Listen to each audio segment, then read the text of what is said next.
Hello and welcome to Sisya classes. My name is Gopesh Vishwakarma and I'm a physics teacher here. So today we are going to start our second class of kinematics for Olympiad section, right? So let's just get started. So in previous class we have seen these four fundamental equations for 1D motion. The first equation is V is equals to U plus AT. Second equation is S is equals to UT plus half AT square. Then we have the third equation, V square is equals to U square plus 2 times acceleration multiplied with displacement. And the third equation is for the displacement in nth second, that I have told you already, right? This was our fourth equation. Now we have seen already some question regarding these four equations, and we have discussed about the graphical representation.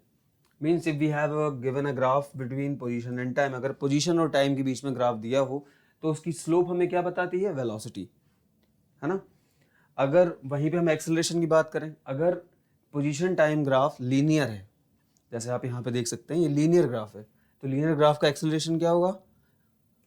0. But उसकी velocity कैसी होगी? Constant velocity. ठीक है. वैसे ही अगर हम parabolic path की बात करें, पैराबोलिक पाथ या कर्व्ड पाथ, तो उसका जो एक्सेलरेशन होगा बेटा वो कैसा होगा? Constant acceleration. ठीक है, आगे बढ़ते हैं. हाँ, सिमिलरली हमने बात की थी वेलोसिटी वर्सेस टाइम ग्राफ की. तो in velocity versus time graph the slope gives us acceleration and the area under the curve gives us displacement. For example अगर मैं यहाँ पे इसका एरिया ड्रॉ करूँ, ये वाला एरिया, तो ये एरिया हमें क्या देगा? डिस्प्लेसमेंट. ठीक है. वैसे ही एक्सेलरेशन की बात करी थी, एक्सेलरेशन वर्सेस टाइम का ग्राफ का स्लोप हमें क्या देता है? जर्क. वैसे ही एरिया अंडर द कर्व हमें देता है वेलोसिटी, दिस वन. ठीक है, आगे बढ़ते हैं. ओके, तो ये क्वेश्चन है, इसको ट्राई करते हैं, करने की कोशिश करते हैं by using the methods that we have learn in previous class. The velocity time graph of an object moving along a straight line is shown in figure. What is the distance covered by the object between t equals to 0 to t equals to 4 seconds? अब यहाँ पे आप देखो, आपको velocity versus time के बीच में graph दिया हुआ है. तो याद करो अपन ने क्या सीखा था पहले, कि वेलोसिटी वर्सेस टाइम ग्राफ का एरिया अंडर द कर्व हमें क्या देता है? डिस्प्लेसमेंट. ठीक है. तो अगर हमें यहाँ पे पूछा गया है कि डिस्टेंस निकालना है, ठीक है, तो इसका मतलब है कि यहाँ पर हमें एरिया अंडर द कर्व निकालना पड़ेगा, तभी ये आके हमें वहाँ का डिस्टेंस मिलेगा. और कहाँ से कहाँ तक बोला है बेटा? t इक्वल्स टू 0 से लेके t इक्वल्स टू 4 सेकेंड तक. ठीक है, मतलब यहाँ से लेके 0 सेकेंड से लेके 4 सेकेंड तक का हमें एरिया निकालना पड़ेगा, तब जाके हमें मिलेगा total distance covered by the person जो इस पर मूव कर रहा है. ठीक है. अब मान के चलते हैं, यहाँ पर हम कुछ पॉइंट्स नोट कर लेते हैं. इस पॉइंट को क्या देते हैं? C, और इस पॉइंट को क्या देते हैं? D. ठीक है. अब इस वाले पार्ट को देखो, O, A एंड C. आपको एक ट्राइंगल दिख रहा होगा, ठीक है, और ये एक राइट एंगल ट्राइंगल है. तो हमें पता है राइट एंगल ट्राइंगल का एरिया क्या होता है?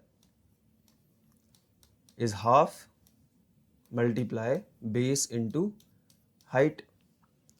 ठीक है. वैसे ही आप देखो A, B, D and C, ये वाला ऑब्जेक्ट कैसा है? एक बेसिकली रेक्टेंगल है. तो रेक्टेंगल का एरिया हमें कैसे मिलता है? Base into height. तो इस एरिया को हम बोल देते हैं लेट्स से एरिया 2, एंड इस पहले वाले को बोल देते हैं A1. So A2 is just base into height. ठीक है. बस अगर हमने ये कैलकुलेट कर लिए तो हमें टोटल डिस्टेंस कवर्ड मिल जाएगा bye summing A1 plus A2. ठीक है. चलिए देखते हैं कैसे. तो यहाँ पर हमें दिया हुआ है, लेट्स से हम पहला वाला एरिया कैलकुलेट करते हैं, ये वाला एरिया A1. तो एरिया A1 क्या था बेटा? 1/2 बेस इनटू हाइट. ठीक है. अब देखो बेस कितना है? 2 सेकेंड्स, और इसकी हाइट कितनी है? यहाँ से देखो आप 0 पॉइंट से लेके ये 10 तक की है, तो इसकी टोटल हाइट कितनी हो जाएगी 10 मीटर पर सेकेंड। ठीक है, अब यह इस फॉर्मूले में वैल्यूज डाल दो, तो 1/2 मल्टीप्लाई बेस क्या है आपका 2 सेकेंड्स, सो 2 डाल दो, और हाइट कितनी है इसकी 10, तो यहाँ पर अपन ने 10 डाल दिया, 2 से 2 कैंसिल हो जाएगा, तो A1 एरिया कितना आ गया 10 मीटर्स। वैसे एरिया की यूनिट तो मीटर स्क्वायर होती है, बट यहाँ पर हम कैलकुलेट क्या कर रहे हैं एरिया अंडर द कर्व। ठीक है, नाउ अब हम ये दूसरा वाला एरिया कैलकुलेट करके देखते हैं।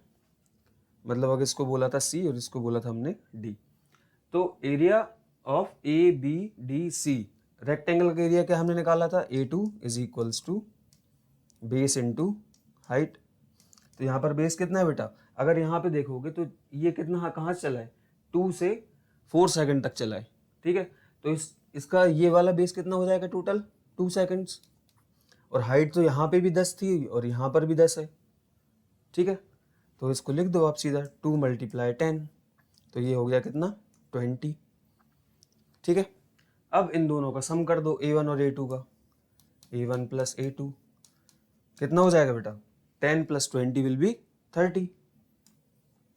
ठीक है, तो टोटल डिस्टेंस कवर्ड कितनी हो गई इसकी 0 से 4 सेकंड के बीच में, total distance is 30 meters. Clear है, आगे बढ़े। नाउ व्हेन अब बात करते हैं एक्सेलरेशन ड्यू टू ग्रेविटी की। एक्सेलरेशन ड्यू टू ग्रेविटी जहां पर हम पहले देख रहे थे फॉर्मूलेज में हमारा A आ रहा था, v is equals to u + at। Now अगर हम उसमें एक्सेलरेशन ड्यू टू ग्रेविटी की वैल्यू मतलब जो नोन वैल्यू है a is equals to g, अगर हम वो डालें मतलब इनका मैग्नीट्यूड ओनली, बट हमें ये पता है ना कि एक्सेलरेशन कैसी क्वांटिटी है, एक वेक्टर क्वांटिटी है, उसमें मैग्नीट्यूड और डायरेक्शन दोनों देखना पड़ता है। इसलिए जो हम एक्सेलरेशन का डायरेक्शन लेंगे वो ऑलवेज डाउनवर्ड लेंगे। ठीक है, इसलिए हम अगर इसे वेक्टर फॉर्म में लिखेंगे तो a - g simple in downward way. तो हम जहाँ पे भी वो इक्वेशंस यूज करेंगे v = u + at, s = ut + ½ at², तो वहाँ पर हमें एक्सेलरेशन की वैल्यू क्या डालनी पड़ेगी -g, जब हम ग्रेविटी जहाँ पर एक्सेलरेशन ड्यू टू ग्रेविटी वाले क्वेश्चंस करेंगे। ठीक है, तो यहाँ पर साइन जो है वो बहुत मैटर करता है। अब देखते हैं। नाउ अब क्वेश्चन है हमारे पास, एक क्वेश्चन को पढ़िए पहले। Calculate the time period and the maximum height of the object which is throne from the ground with speed v। ठीक है, अब मुझे एक बात बताओ, ये हमारा लेट से ग्राउंड है। अब यहाँ से किसी ने कोई ऑब्जेक्ट था, उसको वेलोसिटी कितनी वेलोसिटी से फेंका बेटा v से। ठीक है, अब किसी चीज़ को जब ऊपर फेंकोगे तो वो नीचे तो आएगी, ये फ्लाई करेगी, फिर यहाँ से लेके फिर ड्रॉप कर जाएगी। ठीक है, अब मान के चलते हैं कि वो सबसे हाईएस्ट पॉइंट पे आ गया जहाँ से उसे अब नीचे आना है, वो इसके ऊपर नहीं जा सकता। ठीक है, अब मान के चलते हैं कि ये वाले पॉइंट जो है, इस वाले पॉइंट पे क्या होगा, वो आके रुक जाएगा, तब बहुत इंस्टेंटेनियस टाइम के लिए रुकेगा, लेकिन रुकेगा सही ना, जब तो वो नीचे गिर पाएगा। पहले तो ऊपर जा रहा था, फिर वो रुका, उसके बाद वो नीचे आया। ठीक है, तो यहाँ पर वेलोसिटी कितनी हो जाएगी v फाइनल, ये हो जाएगी उसकी 0। यहाँ से हमने कितने से फेंका था v इनिशियल, v से। ठीक है, तो हमें कैलकुलेट क्या करना है, पहले टाइम पीरियड। अब अगर मान के चलो कि मैं कहता हूँ इसे ऊपर जाने में t1 टाइम लगता है, ऊपर जाने में, तो क्या इसे नीचे आने में भी सेम टाइम लगेगा? बिल्कुल लगेगा, क्योंकि यहाँ पे ग्रेविटेशनल एक्सेलरेशन तो लग ही रहा है उस पर, जो कि नीचे की तरफ है। ठीक है ना, तो ग्रेविटेशनल एक्सेलरेशन लग रहा है, चाहे वो ऊपर जाए चाहे नीचे जाए, उसकी वैल्यू चेंज नहीं होने वाली। इसलिए जो हमारा टाइम आएगा from bottom to up then up to bottom will be same. ठीक है, तो मान के चलो इसका टाइम भी t2 है, और यहाँ पर एक्सेलरेशन लगेगा gravitational acceleration, value of a is -g। ठीक है, अब हम देखते हैं ये सबसे पहला part time period. Time period calculate करने के लिए मान के चलते हैं इसको टोटल टाइम ऑफ फ्लाइट में लगा कितना टाइम, पहला टाइम ऊपर जाने में जो कि t1 है, t1 लिख दिया, फिर जितना टाइम उसको ऊपर से नीचे आने में लगेगा उसको लिख दिया t2, तो इसको लिख दिया t2। ठीक है, अब हमें पता है कि यहाँ पर हमने T1 इक्वल्स टू T2 है, ठीक है। तो यहाँ पर ये क्या हो जाएगा सिंपल, अगर मैं T2 को T1 डाल दूँ तो 2 टाइम्स ऑफ T1। अब मुझे T1 कैलकुलेट करना है। अब जैसे मैंने यहाँ पर लिखा कि इनिशियल स्पीड से कितने से फेंका गया है, वो v से, और फाइनली जब वो टॉप पॉइंट पे पहुंचेगा, अपने टॉप मोस्ट पॉइंट पे, तो वहां पर इसकी वेलोसिटी क्या हो जाएगी बेटा, 0। इसलिए अगर मान के चलो ये किसी हाइट h तक जा रहा है, फॉर एग्जांपल, ये भी बोल देता है कि क्योंकि हमें मैक्सिमम हाइट भी कैलकुलेट करनी है, तो इसकी जो मैक्सिमम हाइट है वो इस पॉइंट तक होगी, बॉटम से लेके ऊपर तक, ठीक है। अब यहाँ पर हम कौन कौन से फॉर्मूले यूज कर सकते हैं, सबसे पहला तो v is equals to U plus A T होता है, लेकिन ए की जगह क्या है यहाँ पर, ग्रेविटेशनल एक्सेलरेशन, और उसकी डायरेक्शन क्या है, नीचे की तरफ, इसलिए हम जो ए लेंगे यहाँ पर वो लेंगे माइनस जी। और अभी हम क्या देख रहे हैं, केवल यहाँ से लेके यहाँ तक जाने का टाइम, और ये टाइम है t1। अब मुझे पता है कि इनिशियल वेलोसिटी को मैं यहाँ इस फॉर्मूले में u से डिनोट करता हूँ, तो मैं यहाँ पर इनिशियल वेलोसिटी या स्पीड की वैल्यू डाल दूंगा, ठीक है। तो इनिशियल कितनी स्पीड है इसकी बेटा, v, और फाइनली v इसकी स्पीड क्या है, फाइनल स्पीड शो क्या करता है, v, तो v फाइनल को क्या मैं डाल दूंगा, 0, ठीक है। अब इस माइनस साइन को बाहर ले आओ तो ये हो जाएगा g t1, इसको रीअरेंज कर लो तो आ जाएगा आपका t1 is equals to v by g, ठीक है। अब हमें टोटल टाइम पीरियड निकालना है, टोटल टाइम पीरियड कैसे आएगा, क्योंकि t1 और t2 दोनों बराबर हैं, तो t2 की भी यही वैल्यू होगी, है ना। और जब टोटल टाइम पीरियड निकालोगे तो टोटल टाइम पीरियड आ जाएगा आपका t1 प्लस t2 मतलब 2v बाई जी। तो ये तो क्या हो गया इसका टोटल टाइम पीरियड, ठीक है। अब हम बात करते हैं इसी में,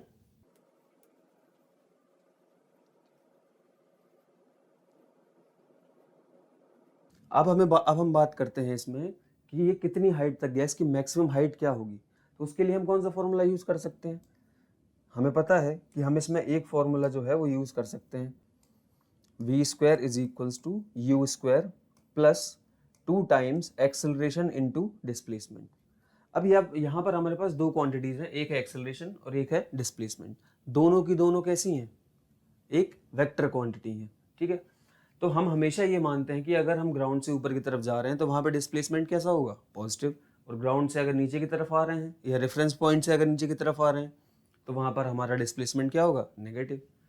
तो अगर मैं यहाँ पर लिखूँ कि v इनिशियल मेरा क्या है u, v इनिशियल है मेरा v, तो इसको डाल दिया मैंने v स्क्वायर। अब v फाइनल क्या है 0, तो मैंने यहाँ पर v की जगह पे डाला 0, तो 0 का स्क्वायर तो 0 ही होगा। अब यहाँ पर क्या डालना है, एक्सेलरेशन की वैल्यू, तो एक्सेलरेशन हमेशा कहाँ रहेगा बेटा, नीचे की तरफ, क्योंकि ये ग्रेविटेशनल एक्सेलरेशन है, तो a की वैल्यू हो जाएगी माइनस जी। और ये कितनी हाइट तक जा रहा है, हमने मान लिया है कि ये मैक्सिमम हाइट जो है वो कैपिटल H है ना, और इसका जो डिस्प्लेसमेंट है वो भी कहाँ किसकी तरफ हो रहा है, ऊपर की तरफ, इसलिए हम इसको क्या लेंगे, पॉजिटिव, ठीक है। अब इसको आराम से रीअरेंज कर लो, v square minus 2 G H equals to 0, तो यहाँ से आ जाएगा आपका v स्क्वायर बाई 2g, ये हो गई इसकी मैक्सिमम हाइट, ठीक है। आगे बढ़ते हैं, नाउ बात करते हैं प्रोजेक्टाइल मोशन की। सो प्रोजेक्टाइल मोशन मतलब ऐसा मोशन जो एक प्लेन के अंदर हो रहा हो, प्लेन मतलब 2D, एक डायमेंशन तो आपका नीचे वाला हॉरिजॉन्टल डायमेंशन और एक डायमेंशन वर्टिकल डायमेंशन। अब मान के चलते हैं यहाँ से आपका कोई ये ऑब्जेक्ट है, इस ऑब्जेक्ट को आपने किसी u वेलोसिटी से थ्रो किया, इनिशियल वेलोसिटी से, और वहाँ से ये हॉरिजॉन्टल से कितना एंगल बना रहा है, मान लेते हैं थीटा, ठीक है। फिर क्या करेगा ये, अब सिंस ये हो रहा है कहाँ पे हो रहा है, ये ग्राउंड पे हो रहा है, तो ग्राउंड पे एक एक्सेलरेशन लगेगा, उसकी डायरेक्शन क्या होगी, नीचे की तरफ, ठीक है। अब ये फ्लाई करेगा, मान के चलो ये यहाँ पर आया है टॉप मोस्ट पॉइंट पे, ठीक है। तो टॉप मोस्ट पॉइंट पे जब ये आ जाएगा तब हमें ये देखना है कि ये टॉप मोस्ट पॉइंट पे आके मतलब इसकी कौन सी वेलोसिटी 0 होगी और कौन सी वेलोसिटी नॉन जीरो होगी, ठीक है। वैसे ही जब ये डाउन पे आएगा यहाँ पर आगे फाइनली रेस्ट कर जाएगा, ठीक है। तो मान के चलते हैं, इसको हम कोऑर्डिनेट ले लेते हैं कि ये 0,0 कोऑर्डिनेट पे चला। अब ये जिस पॉइंट पे सबसे ऊपर पहुंचेगा इन वाई डायरेक्शन, उसको हम क्या बोलेंगे बेटा, मैक्सिमम हाइट, और इसको हम डिनोट करते हैं एच मैक्स से। ठीक है, अब इसको ये इनिशियल पोजीशन से इस फाइनल पोजीशन तक ये कर्व्ड पाथ में चलने में कितना टाइम लगा, उसको हम बोलते हैं क्या, टाइम पीरियड। इसको डिनोट करते हैं हम कैपिटल टी से। और ये एक्स डायरेक्शन है, मतलब हॉरिजॉन्टल में कितना दूर मूव कर गया, उसको हम क्या बोलते हैं, रेंज।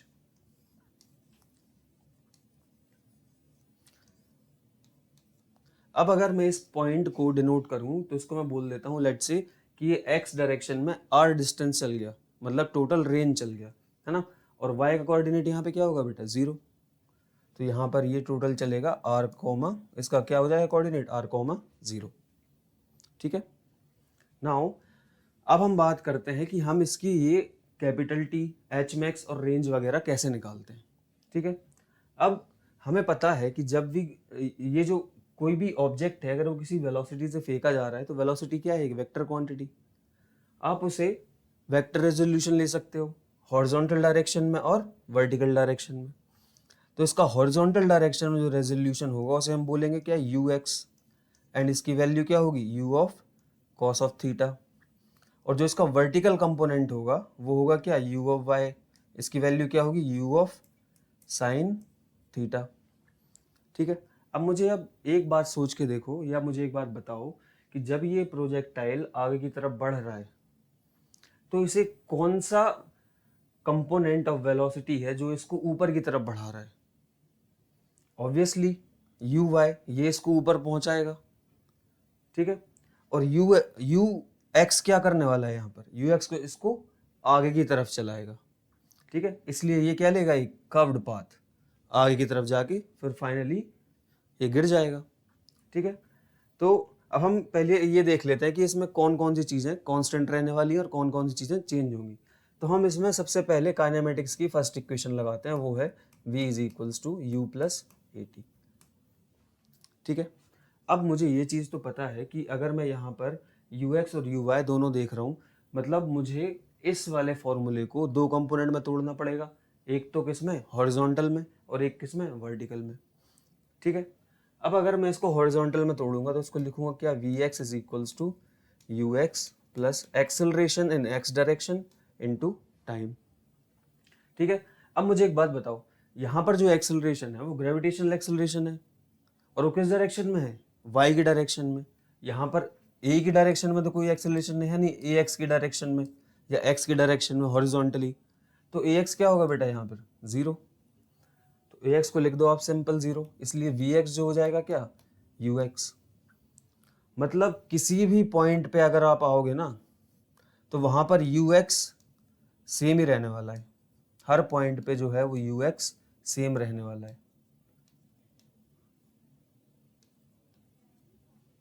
ठीक है, अब देखते हैं कि y चेंज होता है या नहीं होता। अब y में अगर इसको लिखोगे तो आप कैसे लिखोगे, V Y is equals to U Y minus, कि माइनस क्यों लगा रहे हैं, क्योंकि हमें एक्सेलरेशन की वैल्यू भी डालनी है, और एक्सेलरेशन किस तरफ है, डाउनवर्ड, तो आ जाएगा माइनस जी टी। ठीक है, यहाँ पर टी ये शो कर रहा है, किसी भी टाइम पे हम उसकी वेलोसिटी चेक कर रहे हैं। ठीक है, तो हम यहाँ पर यू वाई लिखेंगे, वो आ जाएगा you of sine of theta minus gravitational acceleration into time. तो ये क्या आ गई, किसी भी टाइम पे उसकी वेलोसिटी। ठीक है, अब वहीं अगर मैं इसके लिए सेकंड काइनेमेटिक्स इक्वेशन लिखूं, सेकंड काइनेमेटिक्स इक्वेशन वो क्या होती है, अगर मैं एक्स डायरेक्शन में लिखूंगा तो S X is equals to you X into T, और एक्स की डायरेक्शन में कोई एक्सेलरेशन है नहीं, तो जो सेकंड टर्म होगी half A T square that will be 0। ठीक है, तो ये तो मान के चलते हैं, इसको मैं पहली इक्वेशन बोल देता हूँ। ठीक है, अब वैसे ही अगर मैं y के लिए लिखना चाहूँ तो S Y displacement is equals to U Y into T minus, क्यों, क्योंकि यहाँ पे एक्सेलरेशन y डायरेक्शन में है और वो है minus G by two T square. लिख लिया।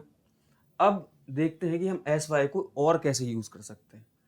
पहले अगर मुझे ये चीज पता चल जाए कि ये हमारा पॉइंट तो है 0,0, ठीक है, यहाँ से उसने चलना स्टार्ट किया और फाइनली आके वो इस जगह पे आके गिर जाता है। ठीक है। तो इसके कोऑर्डिनेट मुझे पता है, एक्स कोऑर्डिनेट भी 0 है और वाई कोऑर्डिनेट भी 0 है, ठीक है। बट यहाँ पर अगर मैं देखूँ तो एक्स कोऑर्डिनेट कितना है, रेंज कितनी है उसकी, आर, और वाई कोऑर्डिनेट क्या है, अगर इस वाई के रिस्पेक्ट में देखोगे तो वाई कोऑर्डिनेट भी अगेन क्या है, 0। अब अगर मैं इसका टोटल टाइम देखूँ तो टोटल टाइम हमें पता है, हम कैपिटल टी से डिनोट करते हैं। चलिए करके देखते हैं। यहाँ पर अगर मैं एस वाई के लिए इक्वेशन लिखूँ तो एस वाई के लिए मैं क्या लिखूंगा, final displacement minus initial displacement. तो फाइनल डिस्प्लेसमेंट भी 0 है और इनिशियल डिस्प्लेसमेंट भी 0 है, किसमें, वाई डायरेक्शन में। तो ये क्या आ जाएगा, 0 माइनस 0। और यू वाई की वैल्यू में डालूंगा तो यू वाई हमें पता है कितना निकाला था, U of sine of theta, the Y component of initial velocity, ठीक है। अब मुझे यहाँ से यहाँ तक पहुँचने में टोटल टाइम पीरियड कितना लग रहा है, टी, मतलब यही टी की वैल्यू होगी, टोटल टाइम टी ही लगेगा ना, कैपिटल टी। तो इसको आप लिख दो capital T minus G by 2 capital T square. अब अगर आप इसको जब रीअरेंज करोगे, मतलब ये तो 0 है, अब इस वाले पार्ट को यहाँ पे ले आओ और फिर टी एंड टी स्क्वायर में से एक टी कैंसिल हो जाएगा, तो आपका कैपिटल टी का वैल्यू क्या आ जाएगा, capital T will be 2u sine theta by g. मतलब प्रोजेक्टाइल को यहाँ से चल के यहाँ तक पहुँचने में इतना टाइम लगा, 2u साइन थीटा बाई जी। अब मैं इसको बोल देता हूँ, ये हमारी पहली इक्वेशन हो गई, ठीक है। अब बात करते हैं हम इसकी मैक्सिमम हाइट की, h। अब अगर हम मैक्सिमम हाइट की बात करूँ तो अब मैक्सिमम हाइट पे देखो यहाँ पे कि यहाँ पे मैक्सिमम हाइट पे वो सबसे ज़्यादा हाइट पे, इसके ऊपर वो जा ही नहीं सकता प्रोजेक्टाइल, बस वो आगे आगे की तरफ बढ़ सकता है और गिरेगा, क्योंकि ग्रेविटेशनल एक्सेलरेशन उस तरफ लग रहा है। तो यहाँ पर अगर मैं इसके कंपोनेंट बनाऊँ वी वाई और वी एक्स, ये किसका कंपोनेंट है, एक्स डायरेक्शन ऑफ वेलोसिटी का, जो कि हमें पता है कभी चेंज नहीं होता, that is equals to initial component of X direction in velocity in X direction and V Y. अब इससे ऊपर तो जा नहीं रहा है, तो वी वाई का तो कोई काम ही नहीं है ना यहाँ पे, तो वी वाई यहाँ पे क्या हो जाएगा, सिंपली 0, ठीक है। ओनली बचा क्या हमारे पास, v x is equals to you x, किस पे, मैक्सिमम हाइट पे। अब अगर हम मैक्सिमम हाइट के लिए थर्ड फॉर्म लगाऊं y में अगर मैं ये लगाता हूँ तो y में ये वाली हाइट कितनी है मेरे पास, कैपिटल H, ठीक है। और मैं थर्ड फॉर्म को कैसे लिखता हूँ, V Y square U Y square minus 2g, और जो डिस्प्लेसमेंट y की तरफ हुई है वो कितनी है, h। तो फाइनली वी वाई तो यहाँ पे आगे 0 हो रहा है ना, तो इसलिए ये वाली टर्म कितनी हो जाएगी, 0। ये वाला बचेगा आपके पास u Y square minus 2gh।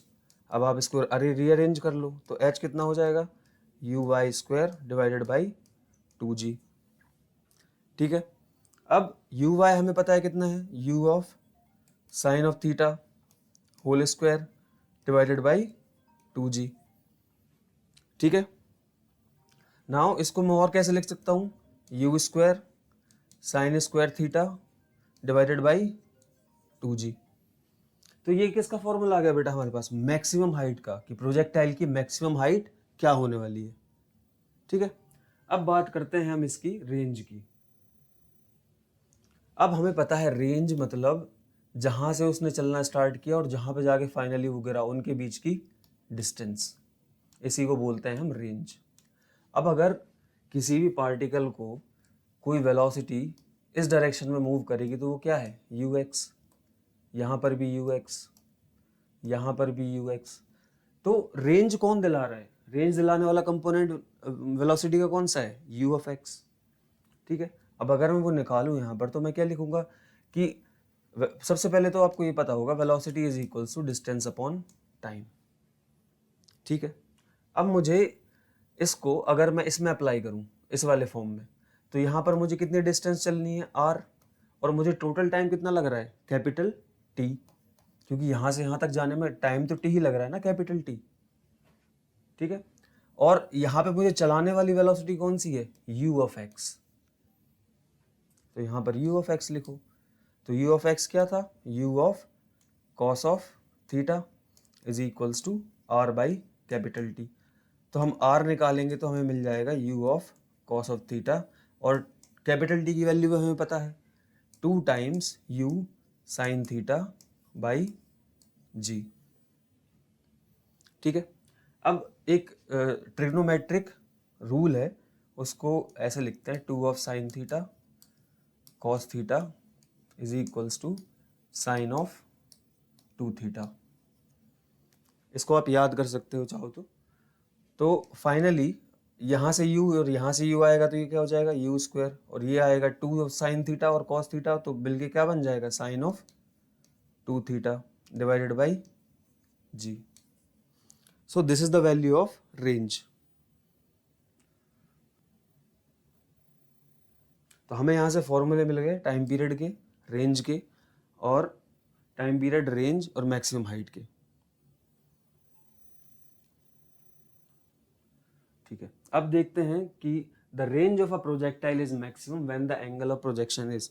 तो अभी हमने रेंज निकाली, तो रेंज हमारे पास क्या आई थी u square sine of 2 theta divided by g। ठीक है, अब अगर साइन 2 थीटा, यहाँ पर u तो कोई भी वेलोसिटी हो सकती है और ग्रेविटेशनल एक्सीलरेशन तो हर जगह सेम है 9.8 मीटर पर सेकंड स्क्वायर, तो यहाँ पे मैक्सिमम किसको होना पड़ेगा एंगल को, जिस एंगल से हम प्रोजेक्टाइल को फेंक रहे हैं। ठीक है, तो अगर मुझे इसे मैक्सिमम करना है तो साइन मैक्सिमम कहाँ पे होता है 90 डिग्री पे, sine 90 degree is equals to 1। तो अगर मुझे 2 थीटा को मैक्सिमाइज करना है तो मुझे थीटा की वैल्यू यहाँ पे क्या डालनी पड़ेगी 45 डिग्री, ताकि रेंज की वैल्यू मैक्सिमम आ सके। u स्क्वायर साइन 2 थीटा, अब थीटा कितना लिया है 45, तो 45 multiply 2 is 90 divided by g। तो रेंज आ गई हमारे पास u square sine 90 is basically 1,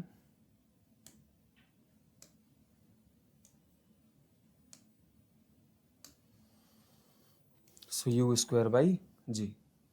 ठीक है, सो करेक्ट ऑप्शन हो जाएगा ऑप्शन नंबर ए। चलिए आगे बढ़ते हैं। Now a ball is projected at an angle of 45 degree with velocity u, what will be the maximum range of the projectile. तो हमें रेंज की मैक्सिमम वैल्यू निकालनी है। हमें पता है रेंज मैक्सिमम होती है 45 डिग्री पे, तो अभी हमने जस्ट निकाली, रेंज की वैल्यू कितनी आई थी u square by G. That's it, that's the answer. अगर आपको वो तीन फॉर्मूले जो हैं वो पता है ना, तो आप इजीली क्वेश्चन बहुत अच्छे से हैंडल कर पाओगे। नाउ अब इस क्वेश्चन को देखते हैं। A projectile is fired at u equals to 25 meter पर सेकेंड, कितने एंगल पे थीटा इज इक्वल्स टू 37, और इसकी वैल्यू भी दे रखी है साइन 37 की 0.6। तो हमें क्या कैलकुलेट करना है टाइम ऑफ फ्लाइट। तो हमें पता है टाइम ऑफ फ्लाइट कितना था बेटा 2u sine theta by g. ठीक है, तो यहाँ पर हमारा टाइम पीरियड कितना आ जाएगा 2u, और एंगल कितना है 37 डिग्री, और g की वैल्यू कैलकुलेशन के लिए ले लेते हैं 10 मीटर पर सेकंड स्क्वायर। ठीक है, तो 2 मल्टीप्लाई इनिशियल वेलोसिटी कितनी दे रखी है 25, और साइन 37 की वैल्यू ऑलरेडी 0.6 दे रखी है डिवाइडेड बाई 10। ठीक है, तो ये कितना हो जाएगा 50 मल्टीप्लाई 6 डिवाइडेड बाई 100, तो फाइनली हमारे पास कितना आ जाएगा 30, मतलब इसको 30 सेकेंड्स, सॉरी 30 नहीं 3 seconds.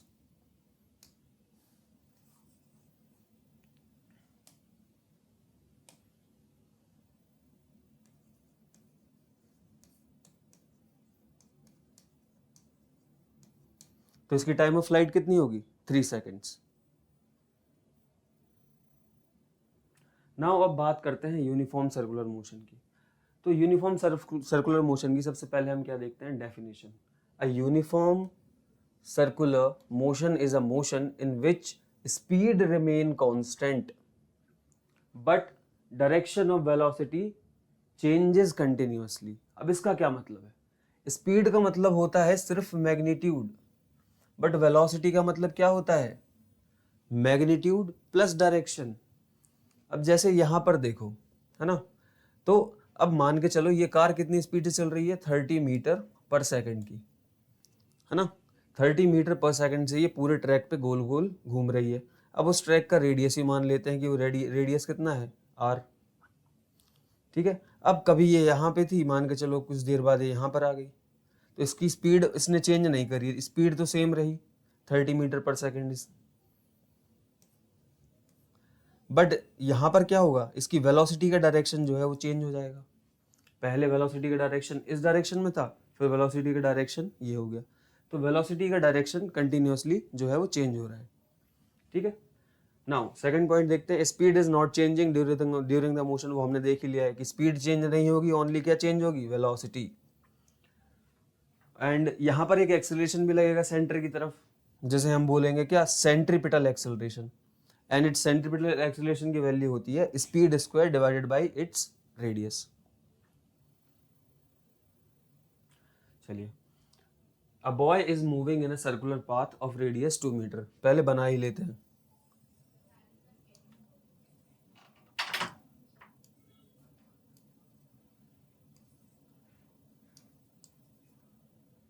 Calculate its speed when centripetal acceleration if it takes 10 seconds to revolve around the circle।